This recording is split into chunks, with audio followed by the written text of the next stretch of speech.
안녕하세요. 제1호 상무가 풀어주는 미국 시장 이야기 책풀미 11월 1일 오늘 11월의 첫날입니다. 오늘은 하일드 인덱스에 대해서 가져오셨네요. 예. 왜냐하면 앞으로 네. 시장을 바라보는 시각 자체가 금리나 물가를 바라보는 그 경로에 따라서 확연하게 차이가 날 수 있기 때문에 네. 이 부분을 좀 자세히 짚고 넘어가는 게 필요하다고 생각을 해서 실제로 하이힐드 인덱스 우리가 보는 그 인덱스 안에 어떤 업종이 들어있고 어떤 종목이 들어있고 어떻게 구성이 되어 있는지 그걸 좀 가져왔습니다. 사실 뭐 저도 하이힐드 인덱스 과거 뭐 30년째 이렇게 쭉 늘 봐왔지만 솔직히 하이힐드 저도 옛날에 이제 신한투신에서 20년 전에 그 하이힐드 펀드를 운용을 했기 때문에 그냥 막연하게 하이힐드라고 하면 뭐 트리플 B 마이너스까지는 이제 투자 등급이고 약간 더블 B, 더블 B 이하 뭐 그리고 한 C 등급까지 맞습니다. 그런 거 모아놓은 게 이제 하이힐드라고 생각을 하는데 이게 뭐 다우 30, S&P 500처럼 도대체 그러면 그런 투기 등급의 회사채를 도대체 어디까지 이걸 포함이 되어 있는지 솔직히 하나도 몰라요. 그래서 좀 재미있는 숫자들이 좀 있고요. 보시면은 US 하이힐드 인덱스라고 해서 제가 매주 가져오는 인덱스인데 IC라는 기관에서 만드는데 이게 인터컨티넨탈 익스체인지라고 하는 기관입니다. 여기에서 각종 채권들을 그러니까 하이힐드 채권들을 가중평균해서 만드는 것이고요. 10월 28일 현재 그 금리가 8.73%입니다. 그러니까 비중이 높은 그 하이힐드 채권이 높은 금리를 가지고 있으면 더 높은 그 하이힐드가 나타나겠죠. 개요를 보시면 이제 시가총액 가중 방식으로 선정이 되고요. 그러니까 비중이 높은 거가 높으면은 하이힐드가 높아진다. 낮으면 낮아진다. 그렇게 볼 수 있고요. 편입 요건은 무디스, 피치, 스탠다드 앤 푸어스가 선정한 잔존 만기 최소 18개월 이상인 채권으로 구성을 한다고 합니다. 그게 맞겠네요. 뭐 만기 3개월 정도 남았다 이러면 디폴트 리스크가 없기 때문에 맞습니다. 이게 정말 이 하이힐드에 내재되어 있는 이 디폴트 리스크를 알 수가 없으니까 맞습니다. 18개월 이상인 채권으로 그 정도는 돼야 이제 하이힐드 채권에 하이힐드 지수에 편입할 수 있는 요건이 되고요. 유통 시총이 또 250밀리언 이상이어야 된다고 합니다. 너무 또 작으면은 그 사실 비교 가능성이 떨어지는 거잖아요. 그리고 구성 섹터는 보시면은 그 경기 소비재, 커뮤니케이션, 에너지, 필수 소비재, 자본재 뭐 이렇게 돼 있는데 그 뒤에 그 탑 섹터라고 돼 있어가지고 그 컨슈머 시클리컬, 뭐 커뮤니케이션, 에너지 그리고 컨슈머 난 시클리컬 뭐 이런 식으로 업종별로 몇 프로가 구성이 돼 있는지 몇 프로가 편입이 되는지 나와 있는데 경기 소비재 같은 경우는 21% 그리고 커뮤니케이션 16.5% 에너지가 12.58%. 근데 신기한 게 옥시덴탈 같은 경우 돈 많이 벌잖아요. 실제로 채권 등급은 투기 등급으로 편입이 돼 있어가지고 투기 등급으로 정해져 있어가지고 이 그 하이힐드 채권 지수에 포함이 돼 있습니다. 그래요? 옥시덴탈 같은 경우도 그렇게 돼 있고요. 그 워런 버핏이 매집했다는 그 옥시덴탈 말이죠? 그 맞습니다. 그 외에 이제 에너지 기업들이 꽤 포함이 돼 있고요. 나머지 뭐 그 필수 소비재도 있고 자본재도 있고 테크놀로지도 있고 의외로 테크놀로지는 그렇게 많지는 않더라고요. 6.6% 정도 편입이 돼 있고요. 관련 ETF가 또 있습니다. 이 지수를 편입하는 ETF인데 그 ETF가 어쨌든 복제를 이 지수에 맞춰서 하고 있는데 그 ETF의 이름이 SPHY입니다. 티커가 SPHY고요. SPDR 포트폴리오 하이힐드 아반드 ETF 이렇게 되어 있는데 이 SPDR이 스테이 스트리트라고 하는 운용사 있잖아요. 그 운용사의 대표 브랜드입니다. 그러면 이제 블랙락 같은 경우가 뭐였죠? 프로쉐어였나요? 블랙록 같은 경우가 아이쉐어스, 아이쉐어스고요. 예. 뭐 뱅가드 두 번째이고 예. 세 번째로 큰 이제 ETF 운용사가 스테이트 스트리트 예, 것 같은데, 맞습니다. 그 회사의 ETF가 SPDR. 예, SPDR. 예. SPDR이 붙은 거는 스테이트 스트리트에서 운용한다고는 ETF라고 이해하시면 됩니다. 프로쉐어스가 그러면 뱅가드인가 보네요. 프로쉐어스가 잘 모르겠는데요, 그건. 한번 찾아보세요. 예, 한번 찾아보실래요? 네, ETF가 뭐 우리나라에도 이제 운용사가 뭐 예. 코덱스, 타이거, 코세프, 소울 뭐 여러 가지 있다 보니까 예. 이제 맨날 보는 건데도 지금 예, 헷갈립니다. 그렇습니다. 그래서 이 ETF에 지금 들어있는 편입 채권 수가 1973개입니다. 어디 이 ETF예요? 예, 이 ETF에도 1973개가 편입이 되어 있고요. 네. 아이쉐어, 그러니까 US 하이힐드 인덱스 여기에 이 지수에 편입된 것도 1973개입니다. 아, 그래요? 편입 채권 수가 1973개고요. 엄청 많네요. 예, 엄청 많습니다. 그리고 그걸 다 평균 한 금리가 9.66%입니다. 아까는 이제 8.73%는 가중 평균한 거고요. 예. 이 9.66%는 그냥 단순 평균한 거고요. 아, 그래요? 예. 그 대충 이제 10%대의 그 ETF란에 하이힐드 채권 금리가 몰려 있다고 보시면 될 것 같아요. 예.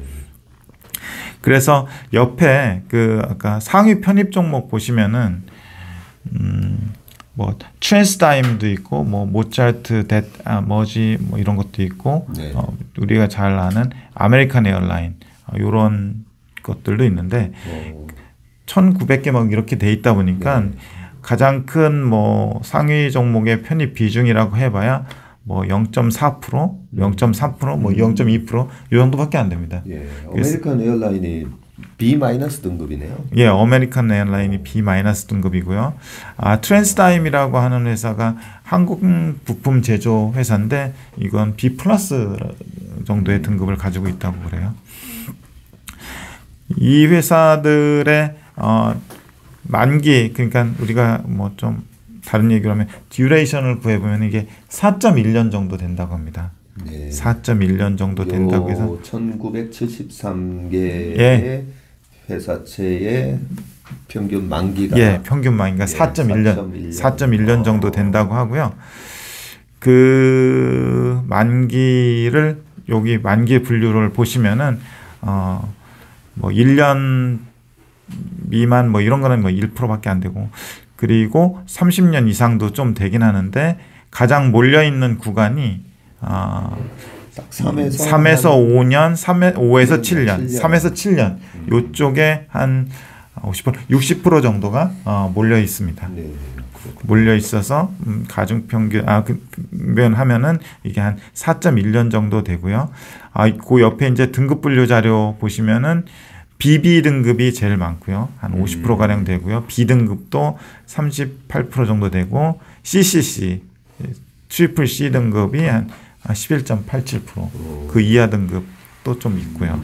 트리플 B 이상도 포함이 되어 있긴 하네요. 예, 0.54%인데 아주 미미한 부분이 포함되어 있습니다. 약간 포함되어 있고 예.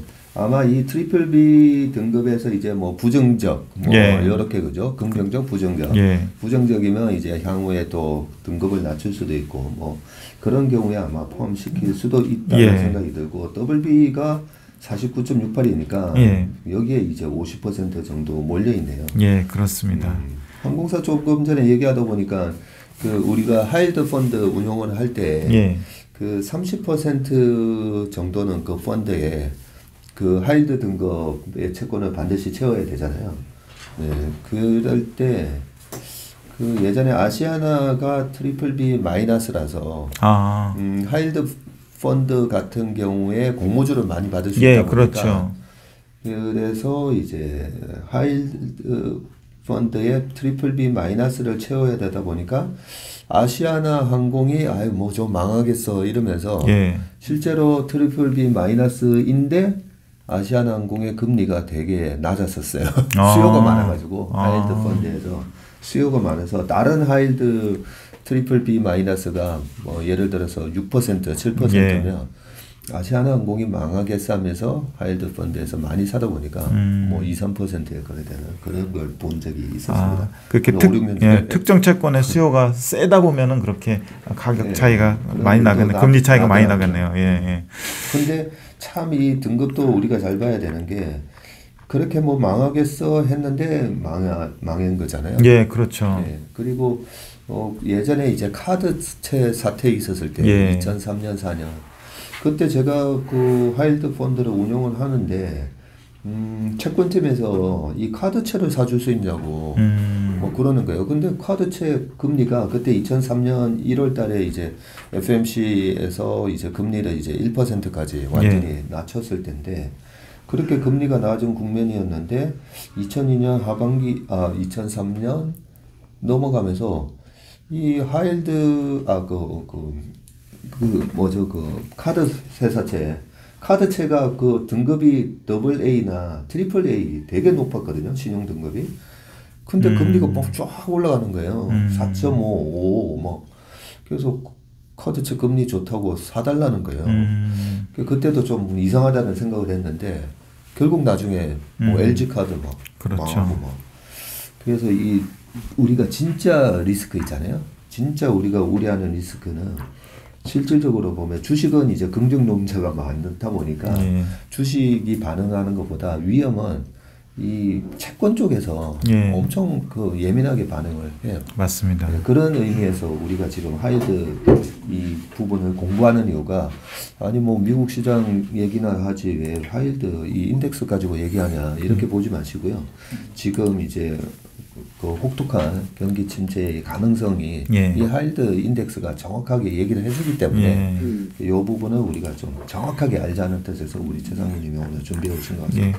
그리고 이제 또 다른 관점에서 보면은 좀 다른 얘기긴 한데 이 하이힐드 자체가 그 주식을 평가하는 데 있어서 할인율의 프락시로 쓰이거든요. 왜냐하면 주식도 굉장히 위험한 채권의 일종이라고 보면 되는 거잖아요. 그런데 이제 할인율을 쓸 때 어떤 할인율을 써야 되는지 사실 교과서에는 뭐 CAPM 모형이라든지 여러 가지 모형들이 있지만 이 그 실제로 가장 위험한 채권의 그 수익률인 하이힐드 채권의 수익률을 쓰면 그래도 정확하게 그 주식을 평가할 때 어느 정도의 그 방향성은 정도는 알 수 있지 않나 싶고요. 실제로 우리가 경험을 했듯이 이 하이힐드하고 나스닥하고 S&P 500하고 그려보면 정확하게 데칼코마니가 이루어집니다. 그래서 이제 여기는 뭐 가져오진 않았지만 근래에 있었던 6월 중순부터 8월 중순까지 랠리에서 하이힐드가 엄청나게 이제 떨어지면서 주가가 오르는 현상이 발생을 했고요. 오히려 국채금리보다도 이 부분이 이제 국채금리의 신용 스프레드를 합한 거기 때문에 이 부분이 더 빨리 그리고 더 정확하게 반영한다고 볼 수 있을 것 같아요. 그래서 이걸 바라보는 관점이 지금 8.9% 뭐 이렇게 갔다가 좀 꺾여 있는 상황인데 비관적으로 보기 위해서는 사실 이게 더 기업들이 안 좋아지면서 하이힐드가 올라가면서 할인율이 높아지면서 주식의 부담으로 작용하면서 전체 주식시장까지 압박을 할 것이다 라고 하는 것이 지금 비관론자들의 생각이고 맞습니다. 또 그런 가운데 현금 흐름이 빵빵하고 또 그 배당을 잘 주는 가치주의 영역에 가치주의 수요가 더 몰릴 것이고 그 영역 쪽에 이제 앞으로 그 상승이 그 선방하는 섹터가 있을 거고 상승하는 섹터가 있을 거다라고 하는 그런 논리를 피는 거죠. 근데 이제 그 반대쪽에서는 하이힐드가 여기서 더 이상 올라가기 어렵고 이게 뭐 안정화되거나 또는 꺾이거나 하면은 그동안 짓눌려져 있던 그 테크주들의 멀티플이 상승하면서 전반적인 물가나 금리가 안정이 되면서 빅테크들 쪽에 상승이 일어날 거다. 라는 이런 두 가지 견해가 지금 첨예하게 맞서고 있는 것 같습니다. 그렇네요. 그 부분이 이제 앞으로 시간이 지나면서 이제 누가 맞는지 결과가 나올 거고요. 뭐 저희 같은 경우에는 어쩔 수 없이 예측을 할 수밖에 없고, 그런 예측이 이제 틀렸다라는 게 나오려면 이 하일드 이 인덱스 자체가 지금 큰 이 차트에서 볼 수도 있지만 2008년도에도 보시면 이게 10%를 뚫고 가면서 20% 이상 올라갔어요. 그죠? 예. 올라갔었고 2000년 초에도 지금 그래프를 보시면요. 2001년, 2년 이때 하일드 인덱스가 12%에서 15% 사이 왔다 갔다 했잖아요. 예. 그래서 제가 우리 그 시장을 좀 안 좋게 보는 분들은 이렇게까지 치솟을 거다라고 생각을 하는 거잖아요. 그죠? 예, 예. 근데 그 2020년 또 지금 나오지만 코로나 상황에서도 지수가 이제 1100까지 빠지고 미국 시장이 추가 폭락하는 거에 대해서 얘기하시는 분들이 이 하일드를 얘기하면서 많은 셰일 기업들이 망가질 거고, 예. 그러면 그 셰일 기업들한테 빌려줬던 돈으로 만들어진 여러 가지 이제 시큐리티 증권 그런 게 이제 뭐 그때 당시에는 이제 CLO 뭐 이런 것들이 과거에 2008년 금융위기 때 모기지와 관련된 그런 그 파생 상품들이 다 망가지면서 예. 큰 경제적 파장을 일으킬 거다. 그런 가정을 2020년 3월 달에도 얘기를 하셨어요. 그런데 2020년 3월 달 요 나오는 하일드 법도 보시면 그냥 이렇게 다시 쭉 빠졌잖아요. 아까 우리 최 상무님 말씀대로 이제 데칼코마니처럼 하일드가 쭉 올라가면 주가는 빠지는 거고, 예. 예. 그리고 하일드가 떨어지면서 주가도 올라가면서 2019년 저점을 깨버렸었어요. 이때도 예. 하일드도 그죠? 2019년 저점을 깨면서 저렇게까지 낮게 떨어진 적이 한 번도 없었잖아요. 이 전체 30년을 보더라도. 그렇습니다. 네, 그런 수준까지 가다 보니까 주가도 신고가를 내는 예. 그런 모습을 보였고, 여기서 지금은 우리가 우려하는 거에 비해서 하일드 인덱스가 너무 좀 캄다운이라는 어제 표현을 썼었어요. 예. 지금 이게 2020년 레벨하고 지금 레벨하고 거의 비슷한 수준이라서 네. 지금도 그럼 위험한 거 아니냐라고 이렇게 생각을 하실 수가 있는데, 2020년은 금리가 굉장히 낮았던 구간이었고요. 지금은 금리가 지금 레벨업되어 있는 구간에서 이 하이힐드를 구성하는 게 국채금리하고 거기다 신용 스프레드를 얹은 거잖아요. 네.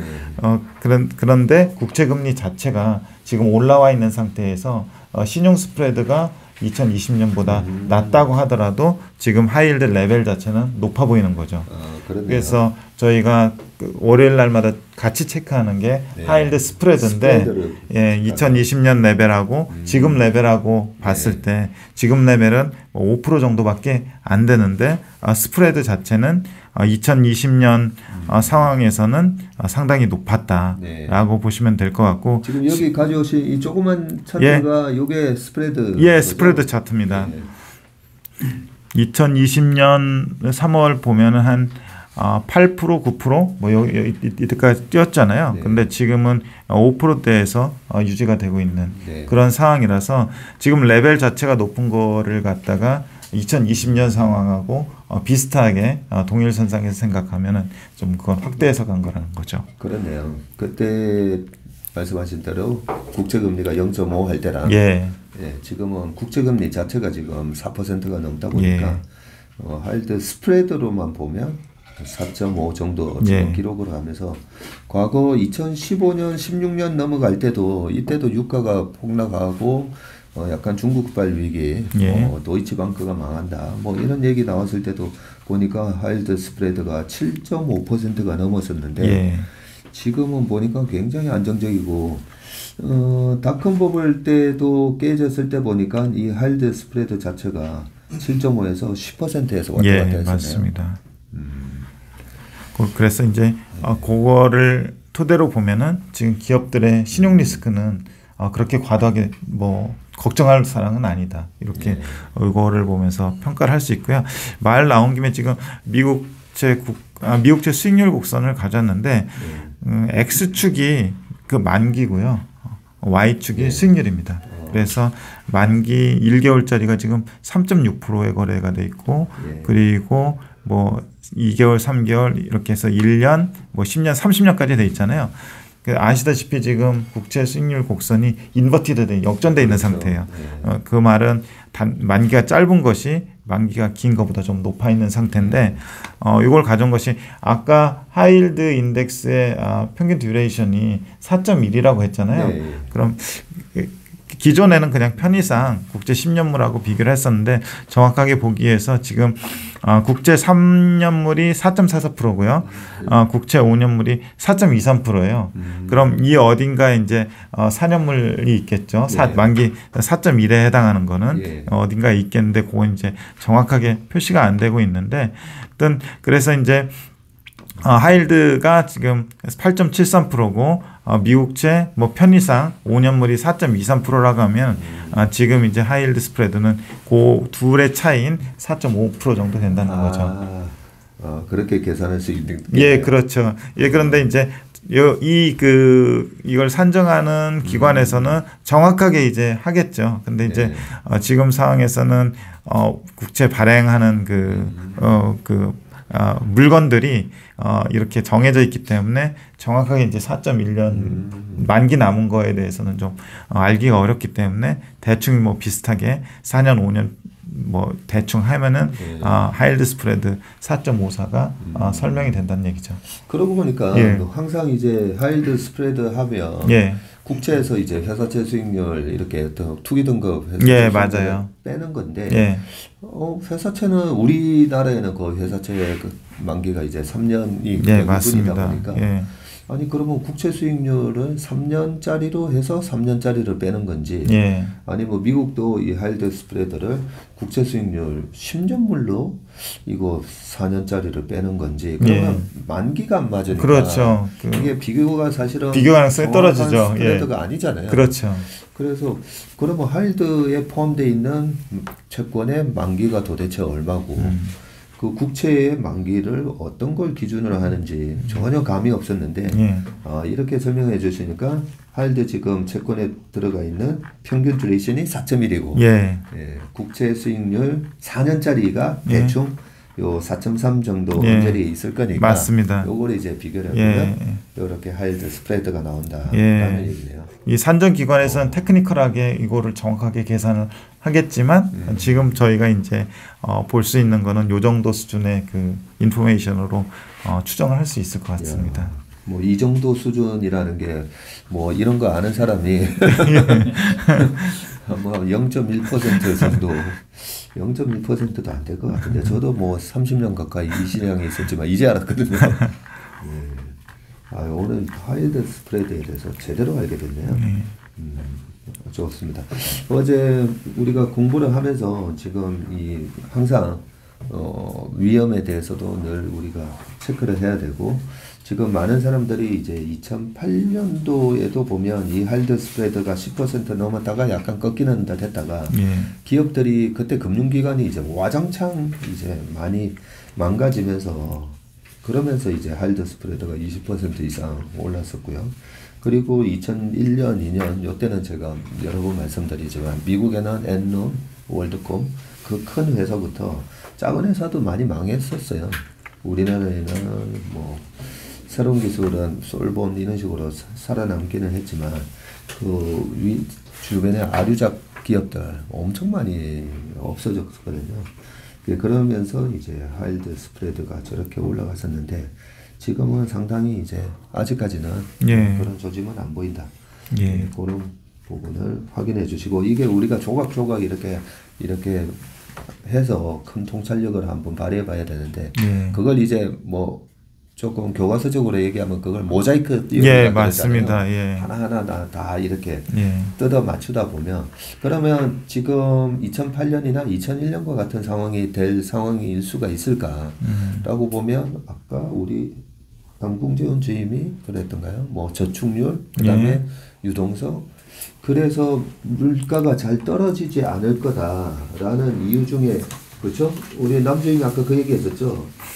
물가가 잘 떨어지지 않을 거다라고 얘기를 할 때 탄탄한 저축 및 소득 대비 낮은 부채 비용 예, 이런 얘기를 했어요. 현금이 아직 많다.